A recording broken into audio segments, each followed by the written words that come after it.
మన ఆత్మల రక్షణకు మనం దేవుని వైపు మరింత బలముగా వెళ్ళుటకు అవసరమైన ఒక అంశాన్ని ధ్యానిద్దాం.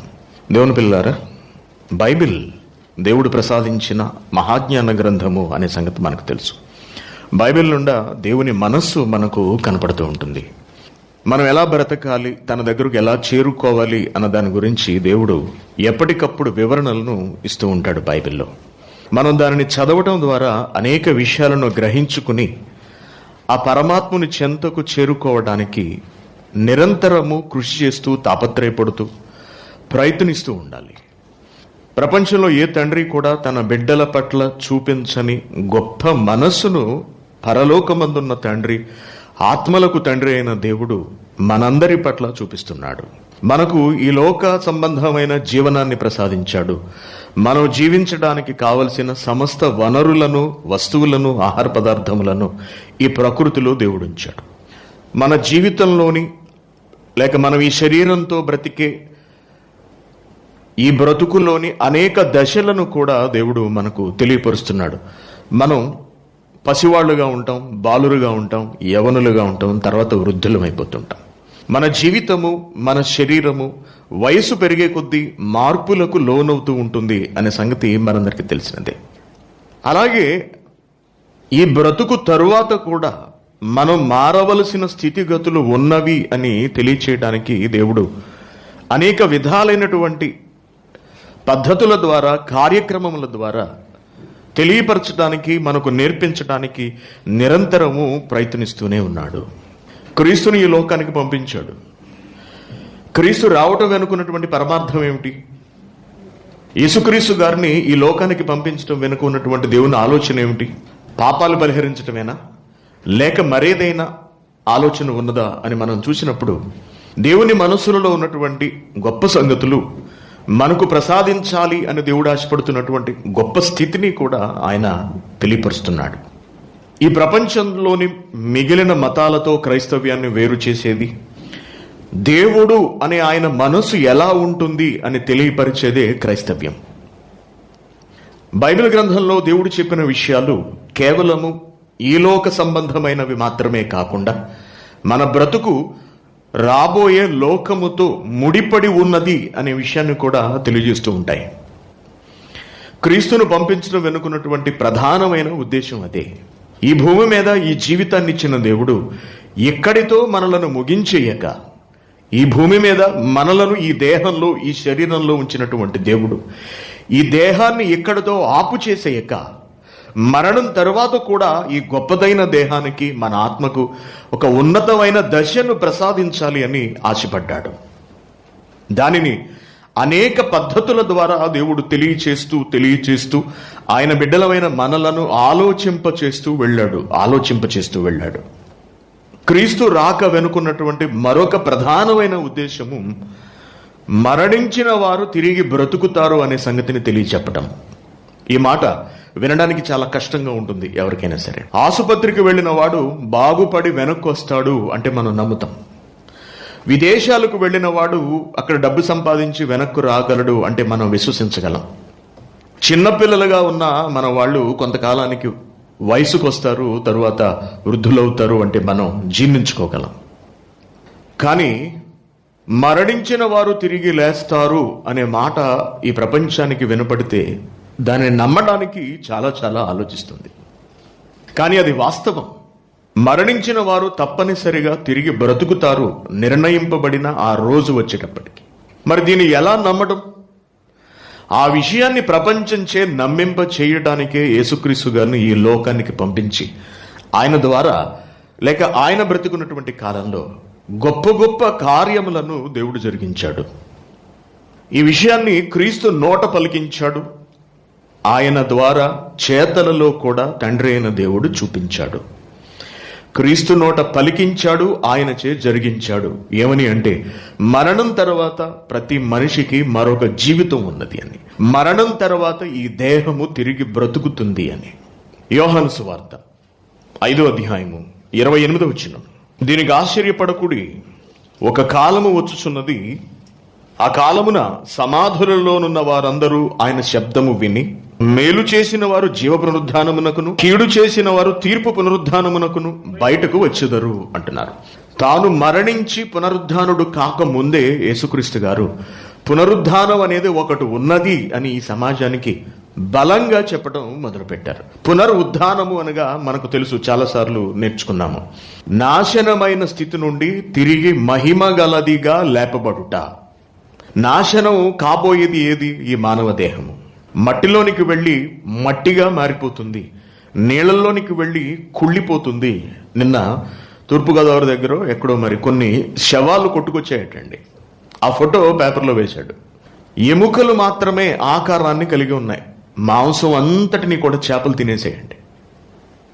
తలంతా కూడా కేవలం కపాలము మాత్రమే ఉన్నది, మాంసం లేదు, కండరాలు లేవు, ఏమీ లేవు. పాదాల వరకు విడిపోయాయి ఎక్కడికక్కడ ఎముకలు. కేవలం ఆ పాదాలను కనెక్ట్ చేసే ఆ పెద్ద ఎముక మాత్రమే ఉన్నది, మిగిలినవి లేవు. శరీరం నాశనం అయిపోతుంది, అయినప్పటికీ తిరిగి బ్రతుకుతుందా?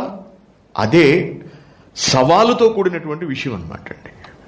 క్రీస్తు క్రైస్తవ్యము ఈ ప్రపంచానికి ఇచ్చే భరోసా అదే.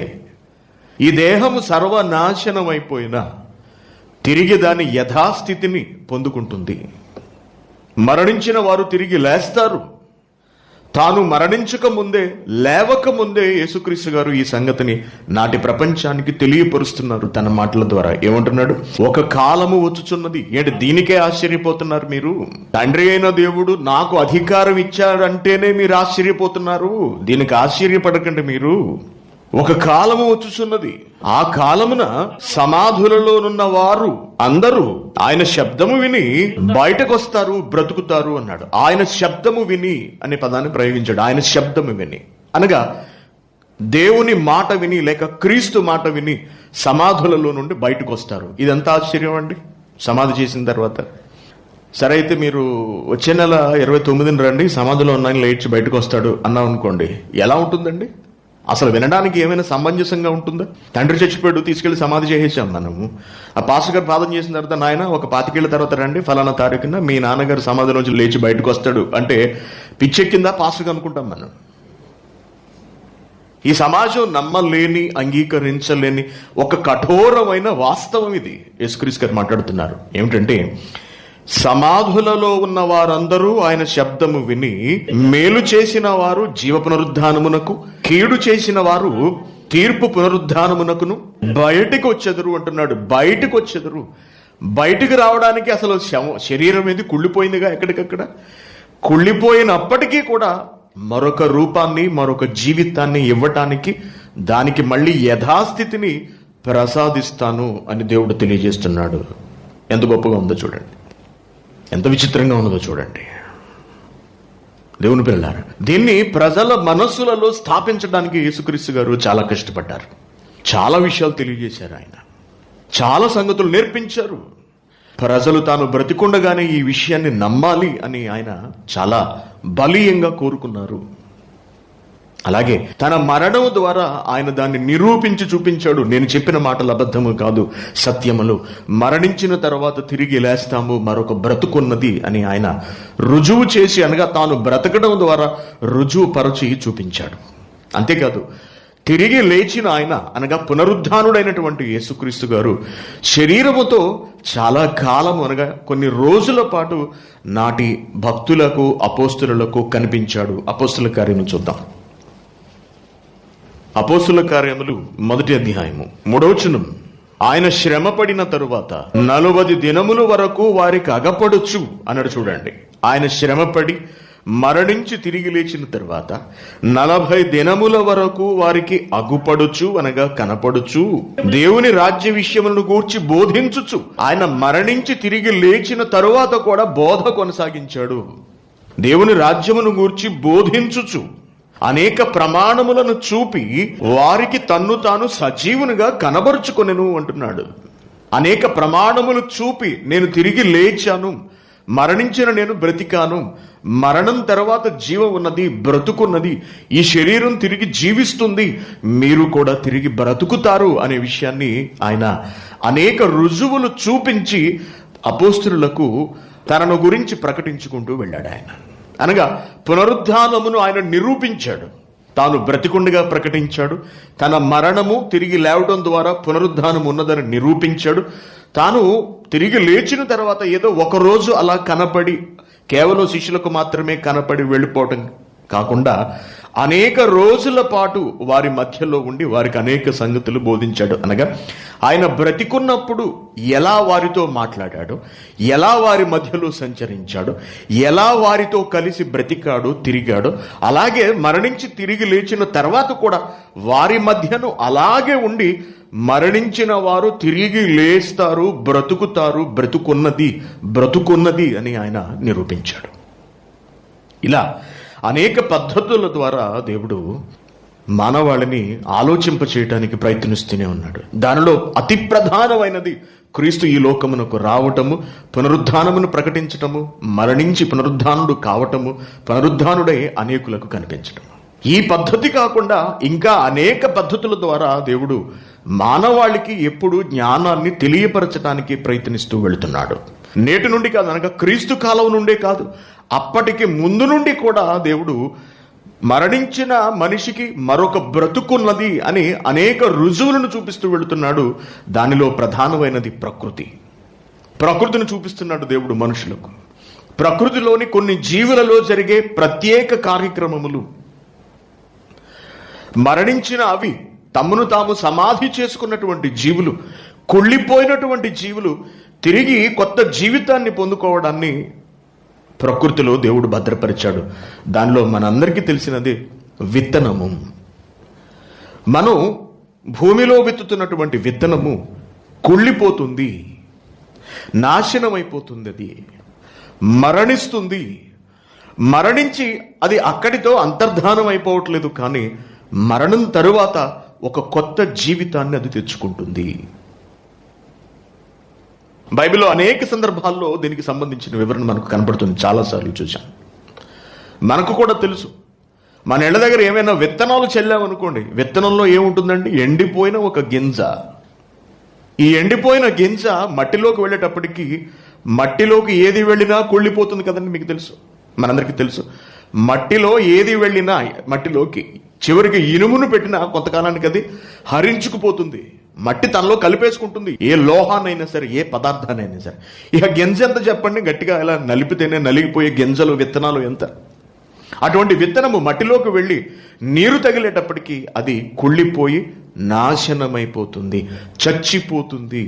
చచ్చిపోయి అక్కడితో ఉండిపోకుండా తిరిగి కొత్త జీవితాన్ని తెచ్చుకుంటుంది. అదే మొక్క. మనం వడ్ల గింజలు విత్తుతుంటాం వరి చేల కొరకు. ఏ గింజలు ఎందుకు విత్తుతున్నాం? గింజ ఎప్పుడో కోయబడినది, ఎప్పుడో దాన్ని పక్కన పెట్టాము, కొంతకాలం నిలవ ఉంచాము దాన్ని, తర్వాత కొన్నేళ్ల తర్వాత తీసుకొచ్చి దాన్ని మట్టిలోకి విత్తుతుంటే అది చనిపోయి కొత్త జీవితాన్ని తెచ్చుకుంటుంది, కొత్త జీవిగా బయటకు వస్తుంది. ఎందుకు ఇలా జరుగుతుంది? విత్తనములిచ్చి చెట్లను ఎందుకు దేవుడు సృష్టించాడు? విత్తనము ద్వారా మరొక బ్రతుకున్నది అని ఈ ప్రపంచానికి నేర్పించడానికి. దేవుడు చేసిన ఏ వస్తువుకు నాశనం ఉండదు, ఏ జీవమునకు నాశనం ఉండదు. జీవము అనగా శక్తి రూపాంతరము చెందుతుంది తప్పించి శక్తికి నాశనము లేదు. దేవుని శక్తి స్వరూపాలు అనే పాఠంలో నేను మీకు తెలియజేశాను.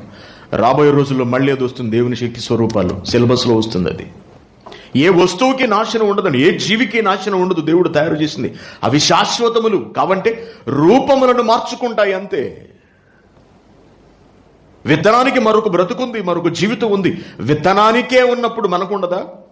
కాబట్టి విత్తనాన్ని చూసి నేర్చుకోమంటున్నాడు దేవుడు, అధ్యయనం చేయమంటున్నాడు దేవుడు. ప్రకృతిని చూడమంటున్నాడు. యోబు గ్రంథము 12వ అధ్యాయం 7వ వచనం చూడండి. మృగములను విచారించుము, అవి నీకు బోధించును. ఆకాశ పక్షులను విచారించుము, అవి నీకు తెలియచేయును. భూమిని గూర్చి ధ్యానించిన ఎడల అది నీకు బోధించును అంటున్నాడు. భూమిని గూర్చి ధ్యానించిన ఎడల అది నీకు బోధిస్తుంది. భూమి గురించి ఆలోచించు, నీకు బోధిస్తుంది. పక్షులను విచారించు, నీకు నేర్పిస్తాయి. ఏవి నేర్పిస్తాయి? దేవుని గూర్చిన జ్ఞానమును నేర్పిస్తాయి. ఏమిటి దేవుని గూర్చిన జ్ఞానమును కలిగి ఉండడం అంటే? దేవుని గూర్చిన జ్ఞానమును కలిగి ఉండడం అంటే ఏమిటి? దేవుడు మన పట్ల కలిగి ఉన్నటువంటి ఆలోచనలను తెలుసుకోవడము. దేవుని గూర్చిన జ్ఞానం కలిగి ఉండటం. దేవుడు సంతోషించేటట్టుగా మన జీవితమును, మన బ్రతుకును మనము మలచుకోవటము, అది దేవుని జ్ఞానమును గ్రహించడం. మనకి దేవునికి అనుకూలముగా, పవిత్రముగా, పరిశుద్ధముగా ఈ శరీరమును దేవునికి సమర్పించడము, అది దేవుని జ్ఞానమును అనుసరించి నడుచుకోవడము, దేవుని జ్ఞానమును తెలుసుకోవడం. అంటే ప్రకృతి అంతా కూడా మనకి జ్ఞానమును నేర్పిస్తూ ఉంటుంది ఎల్లప్పుడూ ఎల్లప్పుడూ ఎల్లప్పుడూ. గింజలు కేవలం పండించుకు తినడానికే మనం అనుకుంటాం తప్పించి, గింజలు కేవలం పండించుకు తినడానికి అనుకుంటాం తప్పించి అవి తిరిగి బ్రతుకుతున్నవి కదా అని మనం ఆలోచించము. కొరింథీయులకు రాసిన పత్రిక చూడండి. కొరింథీయులకు రాసిన మొదటి పత్రిక 15వ అధ్యాయంలో 35వ వచనం. అయితే మృతులు ఎలాగు లేస్తారు? మృతులు అనగా చనిపోయిన వాడు ఎలా బ్రతుకగలడు? వాడి శరీరం నాశనం అయిపోతుంది కదా, మరి ఎటువంటి శరీరంతో వాడు సమాధిలో నుండి మరలా తిరిగి బయటకు వస్తాడు అనే అనుమానంతో ఒకడు ప్రశ్న వేశాట. మృతులు ఎలాగు లేతురు, వారెట్టి శరీరముతో ఒత్తురు అని ఒకడు అడుగును. అయితే ఓ అవివేకి, నువ్వు కొంచెం బుర్రపెట్టి ఆలోచించు, నువ్వు కాస్త ఆలోచించు, నీ అవివేకాన్ని విడిచిపెట్టు, ప్రకృతిని చూడు ఒకసారి. నీవు విత్తునది చచ్చితేనే గాని బ్రతికింపబడదు కదా. నీవు విత్తినది చచ్చితేనే గాని బ్రతికింపబడదు కదా. నీవు విత్తుదానిని చూడగా అది గోధుమ గింజ అయినను సరే, లేక మరి ఏ గింజ అయినను సరే, కేవలము ఒట్టి గింజనే విత్తుచున్నావు గాని దానికి పుట్టబోవు శరీరమును విత్తుట లేదు కదా. నారుమడి వేసినప్పుడు కేవలం ధాన్యమును జల్లుతామే తప్పించి వరి మొక్కలను మనమేమి జల్లట్లేదే, పెట్టట్లేదే. దానిలో ధాన్యమును అనగా గింజలను మనం జల్లినప్పుడు అది మొలకెత్తితే వచ్చిన ఆ మొక్కలను పీకి మళ్ళీ నాట్ల పేరుతో కదండి వేస్తారు. నాట్లేనంటారు.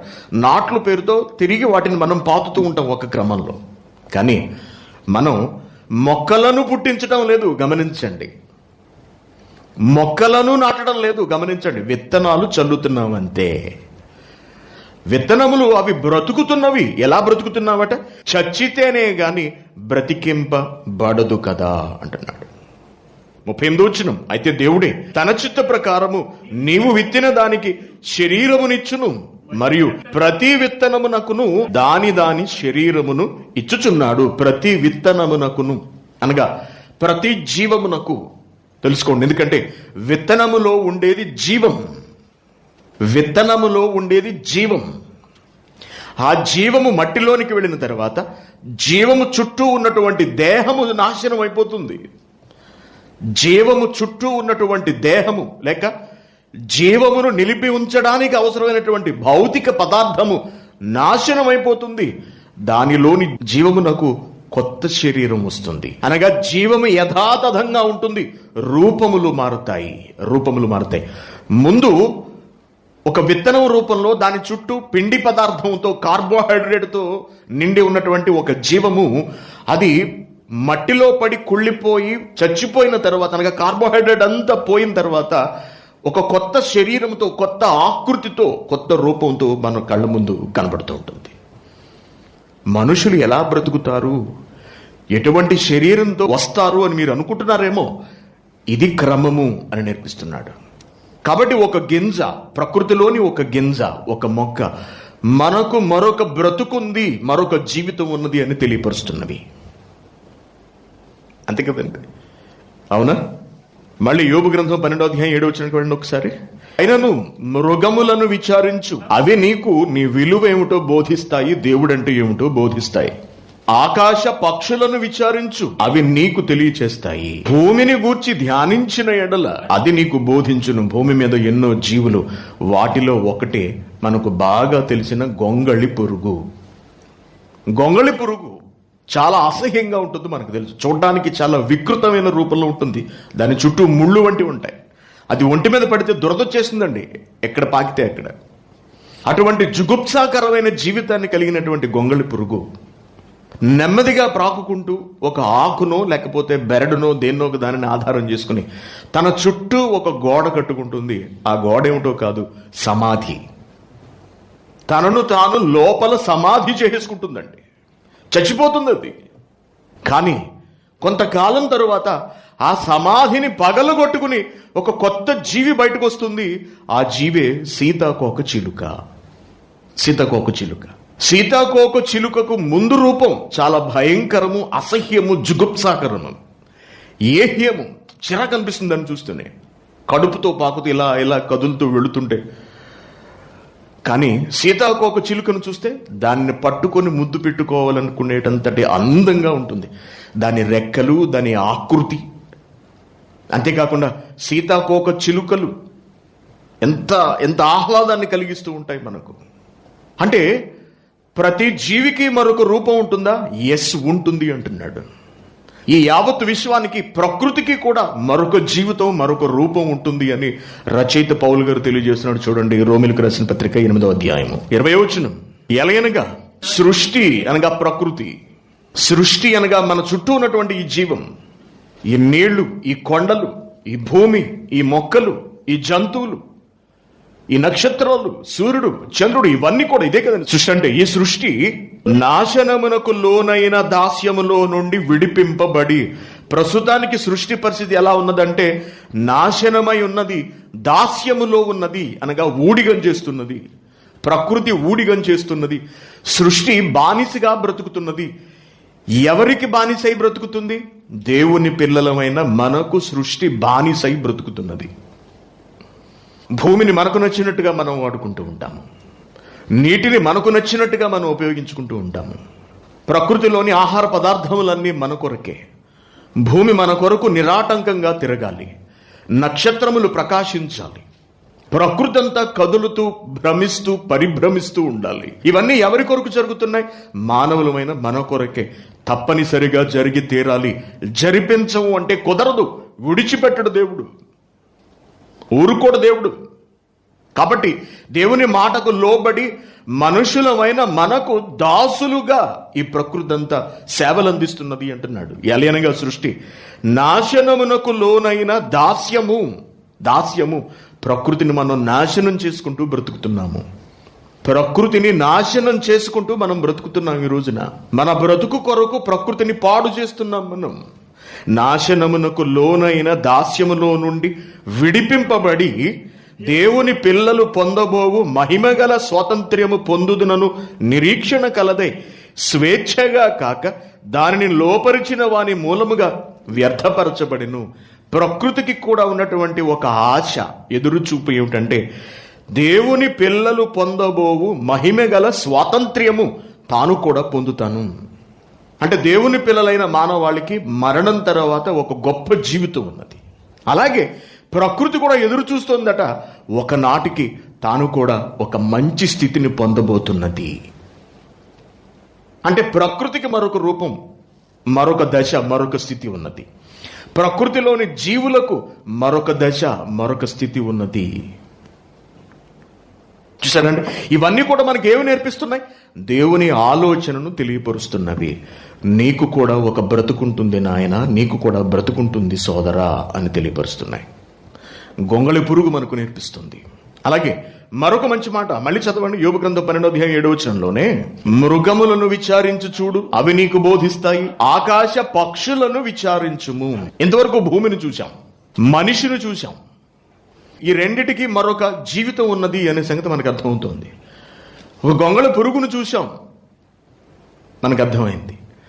ఒక చేపలను చూసాం, మత్స్యములను చూస్తే మనం ఎలా బ్రతకాలో అవి మనకు నేర్పిస్తూ ఉంటాయి అంటాడు. ఉప్పు చేప అనే పాఠాన్ని మనం చూసాం. ఉప్పు నీటిలో సంచరిస్తూ బ్రతుకుతున్నటువంటి చేప, సముద్రంలోని చేప, ఆ సముద్రపు నీటిలో ఉన్నటువంటి ఉప్పును తన శరీరంలోనికి రానివ్వదు, తీసుకోదెట్టి పరిస్థితుల్లోనూ. ఉప్పు చేప అయినా సరే మనం ఉప్పు వేసి వండవలసినది తప్పించి ఉప్పు వేయకుండా వండితే సముద్రంలోని చేప కూడా చప్పగానే ఉంటుంది. అది మనకేమి నేర్పిస్తుంది? పాపం ఉన్నటువంటి ఈ లోకంలో మనం బ్రతుకుతున్నప్పటికీ కూడా పాపము మన లోనికి, మన హృదయంలోనికి, మన శరీరంలోనికి రానివ్వకుండా మనం జాగ్రత్త పడాలి అనే సంగతిని మనకు నేర్పిస్తుంది. ఇలా ప్రకృతి అంతా నేర్పిస్తోంది. దానిలో పక్షులు కూడా మనకు జ్ఞానమును నేర్పిస్తున్నాయట, జ్ఞానాన్ని బోధిస్తున్నాయట, దేవుని మనస్సును తెలియపరుస్తున్నాయట, మనం నడుచుకోవలసినటువంటి విధానాన్ని వ్యక్తపరుస్తున్నాయట. ఎలా ఎలా యెషయా గ్రంథము 40వ అధ్యాయము 31వ వచనం చూడండి. యెహోవా కొరకు ఎదురు చూచువారు నూతన బలము పొందుతారు. దేవుని కొరకు ఎదురు చూస్తున్నావా? ప్రభువు కొరకు ఎదురు చూస్తున్నావా? దేవుని పట్ల విశ్వాసం ఉన్నదా?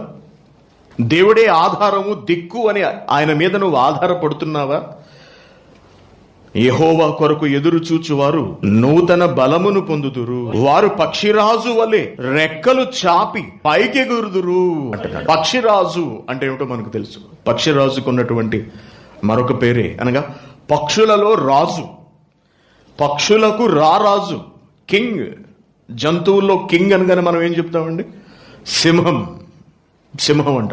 చేపలలో కింగ్ అనగానే మనకి ఏది గుర్తొస్తుంది? తిమింగలం గుర్తొస్తుంది. దాని ఆకారము, దాని శక్తి ఎంత గొప్పది అన్నది. పావులలో కింగ్ అనగానే మనం ఏం చెబుతాం? కింగ్ కోబ్రా అంటాం. చూసారండి? కింగ్ కోబ్రా అనగా అత్యంత శక్తివంతమైనది.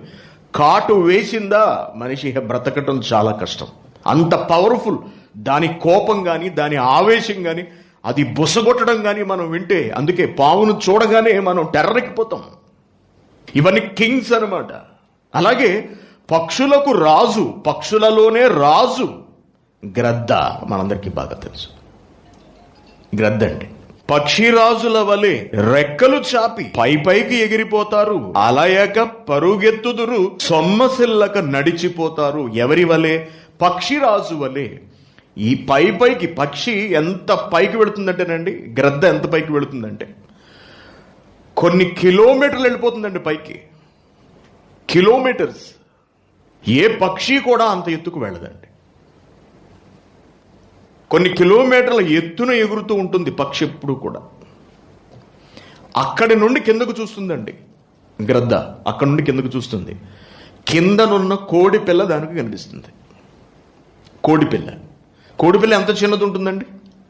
కొంచెం దూరంగా ఉంటేనే రోడ్డు మీద కోడిపిల్ల ఉందన్న సంగతే మనకు తెలియదు. అటువంటిది పైకి వెళ్ళిపోయే కొద్ది భూమి మీద ఉన్న వస్తువులన్నీ చిన్నగా కనపడుతూ ఉంటాయి. మనకు తెలుసు, విమానాల నుంచి మనం చూస్తూ ఉంటాం. అంత పైనుండి తనకున్నటువంటి సూక్ష్మమైన కళ్ళతో భూమి మీద ఉన్న కోడిపిల్లను చూసి అత్యంత వేగంగా వచ్చి టక్కన దాన్ని ఖర్చుకుని వెళ్ళిపోతుంది. పెద్ద పెద్ద పావులనే పట్టుకుని వెళ్ళిపోతుంటుందండి. మనం చూస్తుంటాం గ్రద్దకున్నటువంటి సామర్థ్యం. అది బహుబలమైనది. దాని బలముతోనే అది అంత ఎత్తుకు ఎగరగలుగుతుంది. మిగిలిన పక్షులతో సాధారణంగా కలవదండి గ్రద్ద అనేది. ప్రత్యేకంగా ఉంటుంది. దాని టీవీ వేరు, దాని శైలి వేరు, దాని వేటాడే విధానం వేరు. అందుకే గ్రద్ద మనకి ఎక్కడ సాధారణంగా కనిపించదు. చూడండి, కాకులు కనపడుతూ ఉంటాయి, ఎందుకంటే కింద ఎగురుతూ ఉంటాయి. పిచ్చుకలు కనపడుతూ ఉంటాయి, కిందే ఉంటాయి. అవి చెట్ల మీద మాత్రం ఎగురుతూ ఉంటాయి. గ్రద్ద అలా కాదు, సాధారణంగా కనిపించదు గ్రద్ద కింద. దాని వేటాడే విధానం వేరు, దాని జీవన విధానం వేరు. దేవుని పిల్లలాట. పక్షితో లేదా పక్షి రాజుతో, గ్రద్దతో మానవులను పోల్చి మాట్లాడుతున్నాడు దేవుడు. ఎందువలన?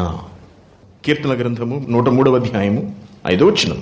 పక్షిరాజు యవ్వనము వలె నీ యవ్వనము కొత్తదగుచుండును అంటున్నాడు. పక్షిరాజు యవ్వనము వలె నీ యవ్వనము క్రొత్తదగుచుండును. యవ్వనము కొత్తదవుతుందట. ఇదేదో బాగుంది వెంటకి. పక్షిరాజు యవ్వనము వలె నీ యవ్వనము క్రొత్తదగుచున్నట్లు అంటున్నాడు. పక్షిరాజు యవ్వనము అంత విలువైనదా? దాని యవ్వనము క్రొత్తదవుతూ ఉంటుందా? ఆలోచించండి దేవుని పిల్లలారా. యవ్వన దశ అనేది మన జీవితంలో చాలా ప్రాముఖ్యమైనది. 30వ పడిలో పడగానే అయిపోయింది ఇంక వయసు అనుకుంటుంటాం మనం 30కి రాగానే. అందుకే యవ్వనంలోకి ప్రవేశించిన వెంటనే పెళ్లి చేసేసుకోవాలి. 25 ఏళ్లకు 23 ఏళ్లకు వివాహం చేసేసుకోవాలి మగపిల్లలు అని ఆశపడుతూ ఉంటారు. త్వరగా 16, 17, 18, 19, 20 ఏళ్ళకి వివాహం జరిగిపోవాలి, వయసులో ఉండగానే వివాహం జరిగిపోవాలి అని తల్లిదండ్రులు తమ కుమార్తెల కొరకు ఆలోచిస్తూ ఉంటారు. కారణం ఏమిటి? యవ్వనం అనేది చాలా ప్రాముఖ్యమైనది. మనిషి జీవితంలోని అనేక దశలలో యవ్వన దశ అత్యంత విలువైనది, చాలా శక్తివంతమైనది. యవ్వనంలో మనిషి చాలా చురుకుగా ఉంటాడు, చాలా వేగంగా ఉంటాడు. మానవుని దశలన్నిటిలోనూ కూడా, జీవన పరిణామ దశలన్నిటిలోనూ కూడా, అనగా ఒక మనిషి జీవన దశలన్నిటిలోనూ కూడా యవ్వనము బహుశ్రేష్టమైనది. దేవుని పిల్లలారా, యవ్వనాన్ని కోల్పోవడానికి మనం ఎప్పుడూ ఇష్టపడమండి. ఎప్పుడూ ఇలాగే ఉండాలనుకుంటాం. అందుకే జుట్టుకు రంగేసేస్తుంటాం, మీసాలు కూడా రంగేసేస్తుంటాం అవసరం అయితే. అవునా? వయసు పెరిగిపోతుంది అనుకోండి, మామూలు షర్ట్లు వేసుకుంటే వయసు తెలిసిపోతుందని ఏం చేస్తుంటారు, టీ షర్ట్లు. మామూలు ప్యాంట్లు అయితే తొడలన్నీ ఎండిపోయి కనపడుతుండని చెప్పి జీన్స్ ప్యాంట్లు. ఇవి పురుషులు పడే తాపత్రం. ఇంకా మొత్తం నెత్తి మీద ఉన్న వెంట్రుకలన్నీ ఊడిపోయి గుండె అయిపోయింది అనుకోండి, విగ్గు పెట్టి చేసుకుంటారు అంతే. ఎందుకు? తల మీద వెంట్రుకలు లేకపోతే అందంగా ఉండవు, మనిషి చూడడానికి బాగోడు, పెద్ద వయసు కింద కనపడుతుంటారు. అందుకే సన్నగా ఉండి నవయవ్వనులాగా బ్రతకటానికి ప్రయత్నిస్తూ ఉంటారు స్త్రీలేమిటి, పురుషులేమిటి. ఇకపోతే ఆడవాళ్ళ దగ్గరికి వెళితే వయసు దాచుకోవడానికి, యవనులుగా కనపడడానికి వీళ్ళు పడే తాపత్రయం గురించి ఇంకా అసలు మనం చెప్పాల్సిన అవసరమే లేదు. సలూన్లన్నీ వీళ్ళ కొరకే ఉన్నాయి. ఈ దేశంలో కోట్ల దినార్ల బిజినెస్ సలూన్ బిజినెస్, అవునండి కదా? సలూన్లలో పనిచేసే వాళ్ళకి ఒక్కొక్కరికి హెయిర్ డ్రెస్సర్కి 1500 దినార్లు జీతం. ఏంటి, తలకత్తిరింపేసేవాడు 1500 దినార్లు జీతమా? 3 లక్షలు ఇండియన్ కరెన్సీలో శాలరీ సర్టిఫికెట్లు వస్తున్నాయి, ఆశ్చర్యపోతుంటాం. హెయిర్ డ్రెస్సర్, లేకపోతే మేకప్, ఏదో నెయిల్స్, ఏంటి గోల్డ్ శుభ్రం చేసి దానికి బ్రష్ కొట్టి పెయింట్ అవి వేసి ఆవిడ జీతం 800. పొద్దునుంచి సాయంత్రం వరకు డ్యూటీలో అక్కడ తగలబడి ఆ ఫైల్స్ అన్ని నెత్తి మీద వేసుకుని మునిగి మెంటలు ఎత్తిప్పించుకుంటే ఇచ్చే జీతం 400, 500 చచ్చిపోతుంటారు. అది కూడా ఇవ్వటానికి జస్ట్ గోల్డ్ క్లీన్ చేసి రంగు వేసినందుకు 800, 900, 1000 దినార్లా. ఎందుకు? వేళ్ళు యవ్వనపు వేళ్ళులా ఉండాలి. ఏమండి, ఇక్కడ మొత్తం ముడతలవి పడిపోతానంటే ఇక్కడ లోపల నుంచి తాడేసి ఈ చెవులకి వెనక్కి కట్టి లాగుతారట. అప్పుడు ఈ ముడతలన్నీ పోయి స్ట్రైట్గా వచ్చేస్తుందట. నవ్వినా కానీ ముడతలు పడదట. మనకు చూసి నవ్వితే ముడతలు పడుతుంటుంది అక్కడ. ఈ బొగ్గలు అవి జారిపోతే ఇలా పైకి దారాలు వేసి పైకి లేపుతారంటే లోపల కనపడదు. లేకపోతే ఇంజెక్షన్ చేసేస్తారటండి, లోపలికి ఇంజెక్ట్ చేసేస్తారు మెడిసిన్ని. అప్పుడు చక్కగా బూరు బొగ్గలా గల కనపడుతుంటాయి. ఈ బొగ్గలు అంటే జారిపోకుండా, వేలబడిపోకుండా ఇవన్నీ చేస్తున్నారు లేదండి సలూన్లో పనిచేసేవాళ్ళు, తెలుసా? Very good. ఎందుకు? యవ్వనంగా కనపడాలి. ఎందుకంత తాపత్రయం? అది ఉండేది కాదండి, అది పోతూ ఉంటుంది. ఒక్కసారి యవ్వనం పోయిందా, వయసు దాటిందా, ఇహ అది వెనక్కి వచ్చే ప్రసక్తే లేదు. ఇది జంతువులలోనేమిటి, మనుషులలోనేమిటి, ప్రతి దానిలోనూ కూడా మనకు కనబడుతూ ఉంటుంది. కుక్క పిల్ల చిన్నదిగా ఉంటుంది. అదే కుక్క ఇంచుమించు ఎదిగేటప్పటికి 1-2 ఏళ్ళు వచ్చేటప్పటికి మంచి పవర్ఫుల్గా తయారైపోతుంది చూడండి. తర్వాత మళ్ళీ ఏ కుక్క వడిలిపోతుంది కదా. అందానికి సంబంధించిన ఒక పాఠం మనం చూసాం అప్పట్లో. అంతరించిన అందం ఉన్నదా అనే ఒక పాఠం చెప్పాను కదండి మీకు.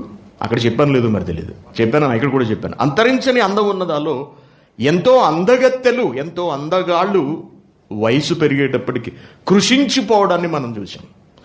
మనీషా కోయిరాలా అనే ఒక హీరోయిన్ బొంబాయి అనే సినిమాలో ఎంత చిన్న పిల్లలా ఉన్నదో ఇప్పుడు ఆమెను చూస్తే అసలు గుర్తుపట్టలేవండి మనం. ఆమెకున్నటువంటి అనారోగ్య సమస్యల వలన, పెరిగిన వయసు వలన ఆమె రూపం పూర్తిగా మారిపోయింది. ఆ అందం, ఆ లేతదన ముఖంలో చిన్నపిల్ల లాంటి ఆకర్షణీయమైనటువంటి ఆ లుక్ అంటారు చూసారా, పోయింది.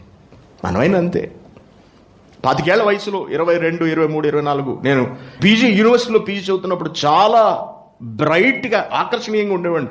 జుట్టు ఏమిటి, చర్మం ఏమిటి, శరీర ఆకృతి ఏమిటి. ఇప్పుడు పెద్ద పొట్ట, సన్నటి కాళ్ళు, ఊడిపోతున్న జుట్టు. ఇలా బైబిల్ చదువుతుంటేనంటే లోపల గుండె కనపడుతుందంట మనం చెప్తున్నారు నాకు.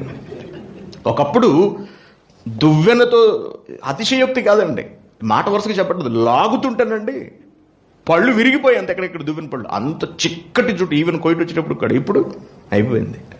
కారణం ఏమిటి? యవన దశను దాటి 40వ పడిలో పడేటప్పటికీ మన శరీరం క్రమక్రమంగా క్షీణించిపోతూ వెళ్ళిపోతూ ఉంటుంది. పక్షిరాజు గల కాదట. అదేంటండి? ఏమంటున్నాడు? పక్షిరాజు యవ్వనం వలె నీ యవ్వనం కొత్తదవుతుందట. అబ్బో, ఇదేదో మనం తెలుసుకోవాల్సిన విషయం. మీ యవ్వనం కొత్తది కావటానికి మూలికలు అమ్ముతున్నారు అని తెలిసిందనుకోండి మనకి. ట్రైబల్ ఏరియాల నుంచి, గ్రామీణ ప్రాంతాల నుంచి, గిరిజన ప్రాంతాల నుంచి కొంతమంది ఈ కోయ వాళ్ళు వచ్చి వనమూలికలు అమ్ముతుంటారు. మీకు యవ్వనం పెరుగుతుంది, మీ వయసు కనపడనివ్వదు, మీ చర్మం మీద ముడతలు పోతాయి, ఈ మూలికను వాడండి. ఒక్కొక్క మూలిక 5,000 అన్నాడు అనుకోండి, అటు ఇటు చూసి ఎవరికి టక్కన కుక్కను జేబులు పెట్టుకుంటాం. ఎందుకు?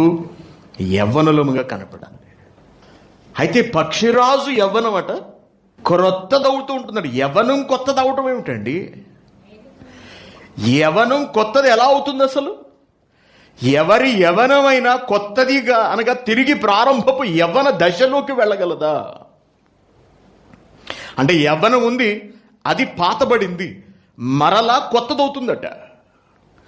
ఒక షర్ట్ పాతదైపోయిన తర్వాత తిరిగి కొత్తది ఎలా అవుతుంది? ఒక మనిషి ముసలాడైపోయిన తర్వాత తిరిగి యవ్వనుడు ఎలా కాగలడు? చూసారా అండి?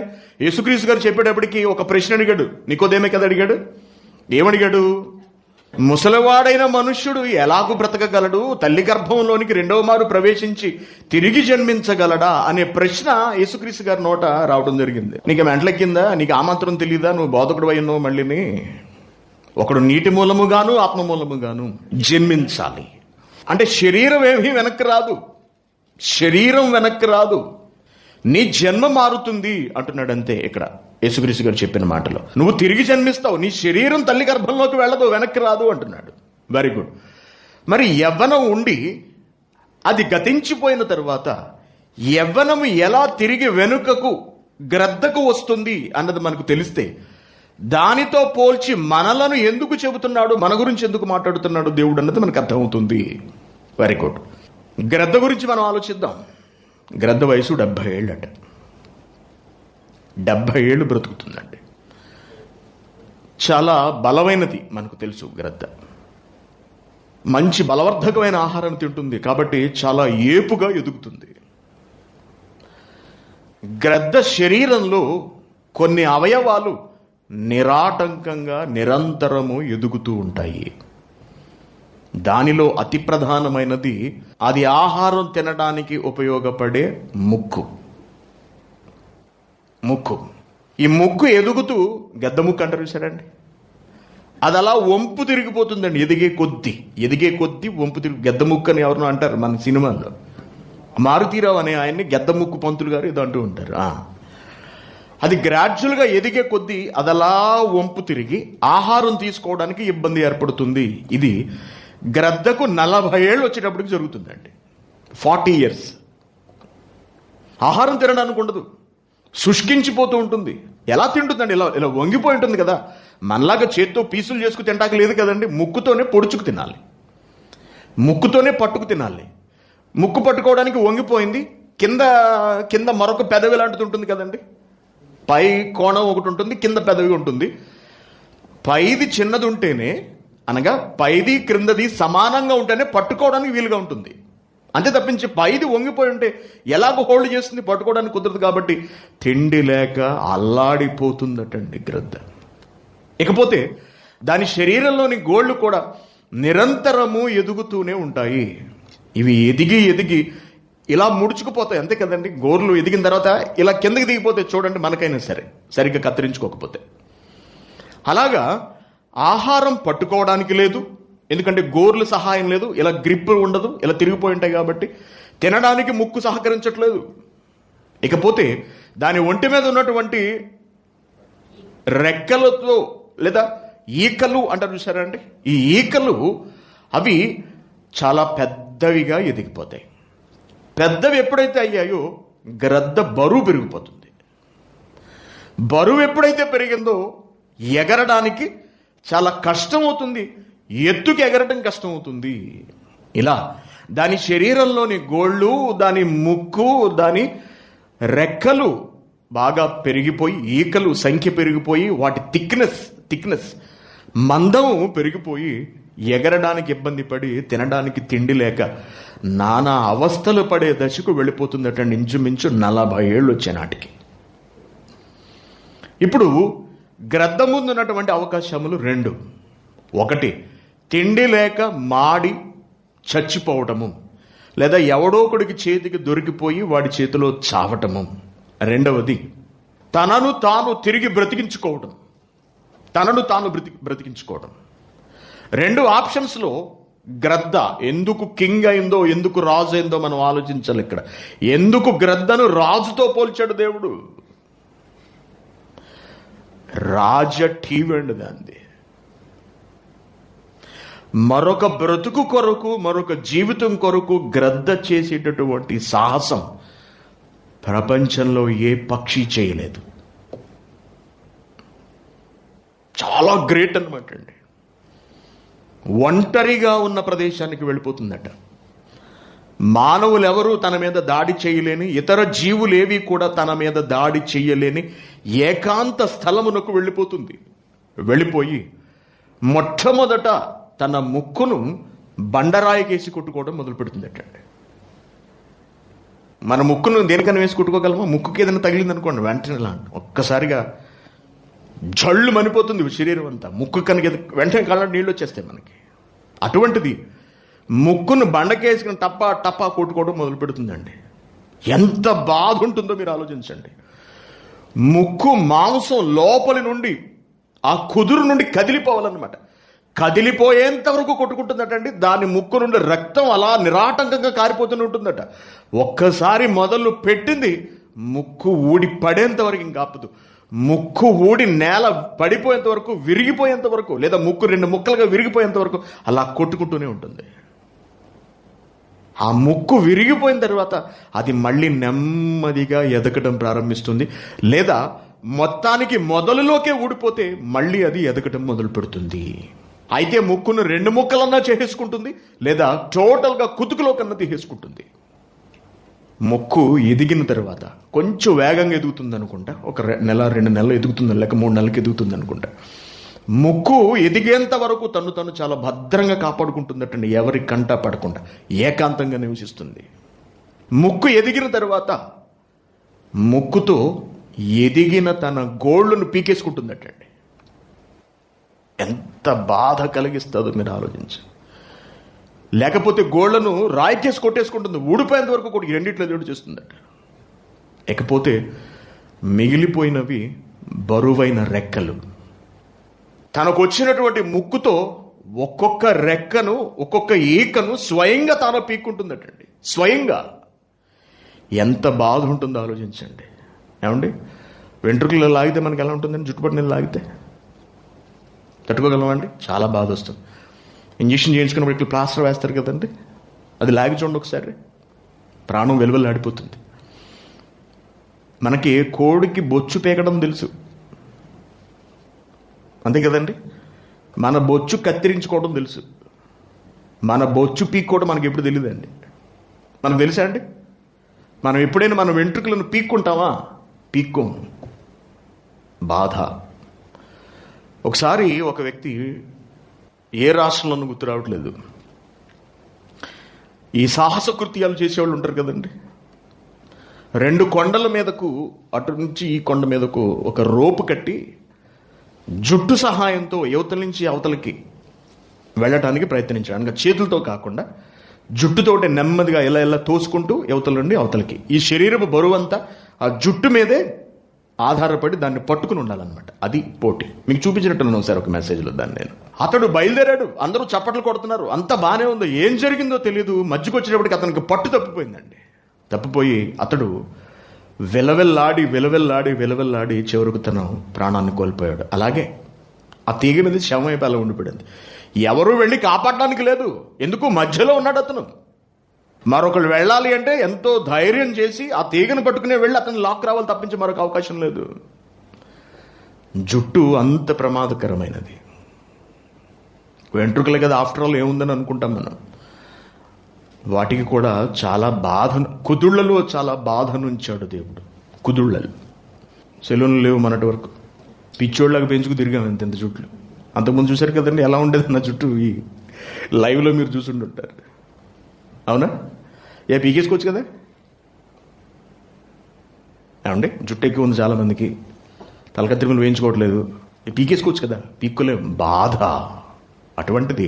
కోడికి జుట్టు బొచ్చు అంటాం కదండి, ఈకలు పీకడం మనకు తెలుసు, మన వెంట్రుకలు మనం పీక్కోవడం మనకు తెలియదు, మనం భరించలేం. అటువంటిది గ్రద్ద స్వయంగా తన ఈకెలను తానే పీక్కుంటుందట, లాగేసుకుంటుందటండి. అలా లాక్కుని లాక్కుని లాక్కుని రెక్కలను తేలిక చేసుకుంటుంది. బాగా ఆలోచించండి. దాని కొరకు ఇంచుమించు 150 రోజులు కేటాయించినట్టంటే ఇదంతా జరగడానికి 150 రోజులు పడుతుంది. ఈ 150 రోజుల్లో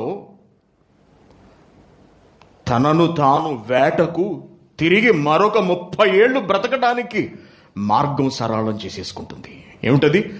ఎదిగిన తన ముక్కును సరి చేసుకున్నది, ఎదిగిన తన గోళ్లను సరి చేసుకుంది, విస్తరించిన తన రెక్కలను, వాటిలోని ఈకలను శుభ్రపరచుకుని తేలిక కాగలిగింది. అంతే, శరవేగంతో ఆకాశంలోకి దూసుకెళ్ళిపోతుంది. అంతవరకు ఎవరు తన మీద పడకుండా తన్ను తాను భద్రం చేసుకుంటుంది. ఇప్పుడు చదవండి, ఇక్కడ ఏమంటున్నాడు కీర్తన గ్రంథము, పక్షిరాజు యవ్వనము వలె మీ యవ్వనము ముగిసిపోయినా, పూర్తయిపోయినా తిరిగి ఏమవుతుందట? క్రొత్తదవుతుంది. 40 ఏళ్లకు గ్రద్ద ఆయుష్కాలం పూర్తి అయిపోయిందని మనం ఒకవేళ భావిస్తే, వాస్తవానికి దాని ఆయుష్కాలం 70 ఏళ్ళు. 40 ఏళ్లకే చనిపోయే పరిస్థితి వచ్చిందని మనం అనుకుంటే, తిరిగి దాన్ని మరొక 30 ఏళ్ల పాటు పొడిగించుకున్నది తన చేతల ద్వారా, తన నడత ద్వారా, తన ధైర్యం ద్వారా, తన త్యాగము ద్వారా. ఆలోచించండి. ఇప్పుడు పక్షిరాజు యవ్వనము వలె మన యవ్వనము కూడా కొత్తది కావాలి, కొత్తది కావాలి, కొత్తది కావాలి. ఎలా కొత్తదవుతుంది? కాబట్టి ప్రియమైన దేవుని పిల్లారా, పక్షిరాజు యవ్వనమునకు మన యవ్వనమునకు ఏదో సంబంధం ఉన్నది. లేకపోతే పక్షిరాజుల యవ్వనము వలె అంటూ మనిషిని ఎందుకు పోలుస్తాడు దేవుడు? ఏమిటా సంబంధం? ఎలా మనము మన యవ్వనాన్ని పక్షిరాజు యవ్వనము వలె నూతన పరచుకోగలము? అంటే రంగు వేసుకోవాల్సిన అవసరం ఉండదు. టీషర్ట్లు, జీన్స్ ప్యాంట్లు వేసుకుని కవర్ చేసుకోవాల్సిన అవసరం ఉండదా? ఏమండి, ఎక్సర్సైజులు చేసి బాడీని వడిలిపోకుండా నిలబెట్టుకోవాల్సిన అవసరం ఉండదా? అసలు దేని గురించి మాట్లాడుతున్నాడు దేవుడు? మన యవ్వనం ఎలా కొత్తదవుతుంది? వచ్చే వారం చూద్దాం. ఎందుకంటే కొంచెం పెద్ద పాఠం. కట్టే కొట్టి తెచ్చినట్టుగా 2 ముక్కల్లో చెప్పేసేస్తే మీకు అర్థం కాదు. పక్షిరాజు యవ్వనం ఎప్పుడు వయసులో ఉండాలి, ఇలాగే ఉండాలి అనుకునే వాళ్ళు అందరూ కూడా తప్పనిసరిగా వచ్చేవారు వినండి. Okay, very good. దేవుని పిల్లారా, దేవుడు మన కొరకు ఎంత ఆలోచిస్తున్నాడు, ఎన్ని చేస్తున్నాడు, ఎన్ని చెబుతున్నాడు. వీటన్నిటి వెనుకున్నటువంటి కారణం ఏమిటండి? మనమందరం ఆయనతో కలిసి బ్రతకాలి. ఆ పరమాత్ముని సన్నిధిలో మనమందరం సంతోషించాలి, ఆయనతో కలిసి జీవించాలి. నా బిడ్డలు నా కళ్ళ ముందు ఉండాలి అని ఆయనకున్నటువంటి తాపత్రయము, ప్రేమ, వాత్సల్యము. మనం కూడా తన సన్నిధిలో, తన సమక్షం ముందు ఆనందంతో ఉండాలి, ఆయనతో కలిసి జీవించాలి అని తండ్రి అయిన దేవుడు ఆశపడుతున్నాడు. అందుకే మనకు మరొక బ్రతుకున్నది అని చెప్పడానికి ఎన్నో కార్యక్రమములను ఆయన ప్రకృతిలో జరిగిస్తున్నాడు. ఎన్నో విషయములను ఆయన సూచిస్తూ మనకు నేర్పిస్తున్నాడు. తన భావజాలాన్ని, తన ఆలోచనను, తన జ్ఞానమును మన వంట బట్టించాలి అని ఆయన తాపత్రయపడుతున్నాడు. అందుకే ఎన్ని అంశములు బైబిల్లో, ఎన్ని సంగతులు. బైబిల్ మత పుస్తకం కాదు, బైబిల్ మతం కాదండి, అదొక మత గ్రంథం కాదు, మహాజ్ఞాన గ్రంథము. మా క్లాస్మేట్ ఒక ఆవిడ, నేను ప్రసంగాలు పంపిస్తున్నాను ఈ మధ్య వరుసగా, వింటూ ఉందట నెమ్మదిగా ఒక్కొక్కటి. నువ్వు చెబుతున్నవి అక్షర సత్యాలు, యథాతథంగా సమాజంలో ఏం జరుగుతుందో, మన బ్రతుకులలో ఏం జరుగుతుందో అదే నువ్వు చెబుతున్నావు సురేష్. చాలా ఆసక్తిగా ఉంటుంది నేను వినడానికి. ఒక హైందవ కుటుంబంలో నేను పుట్టి హైందవ స్త్రీగా పెరుగుతున్నప్పటికీ చాలా బాగున్నాయని అభినందిస్తూ ఆమె మెసేజ్ పెట్టినప్పుడల్లా నేను సమాధానం చెబుతుంటాను. ఏమిటంటే, క్రైస్తవ్యం మతం కాదు, ఇది ఏ కొందరికో పరిమితమైనది కాదు, ఇది సత్యం, ఇది యథార్థం, ఇది వాస్తవం. ప్రపంచ మానవాళి అంతటికి ఒక్కడైన దేవుడు ఇస్తున్న నియమావళి బైబిల్ అనేది. మేము ఫలానా మతానికి చెందిన వాళ్ళము కాబట్టి మేము దీనిలోనికి రాలేము, దీన్ని అనుసరించలేము అంటానికి ఎక్కడా లేదు, వీలు లేదు ఎక్కడా కూడా. ఎందుకంటే మనిషి ఒక్కడే, మనుషులందరికీ దేవుడు కూడా ఒక్కడే. ఒక్కొక్కరికి ఒక్కొక్క దేవుడు ఉండడు, ఒక్కడే దేవుడు ఉంటాడు. ఆ ఒక్కడైన దేవుడి ఆలోచన ప్రతి ఒక్కరి క్షేమాన్ని ఆశించి ఉంటుంది, ప్రతి ఒక్కరి మోక్ష సాధనకు సంబంధించినదై ఉంటుంది. హితవు పలికేవాడే దేవుడే. కాబట్టి నువ్వు చక్కగా ఆలోచించి సత్యాన్ని గ్రహించే ప్రయత్నం చెయ్యి అని సమాధానం పెడుతూ ఉంటాను అప్పుడప్పుడు నేను. మళ్ళీ కొంచెం గట్టిగా ఏమైనా చెప్పాం అనుకోండి, మత మార్పిడి అనుకుంటారేమో అని అదో భయం.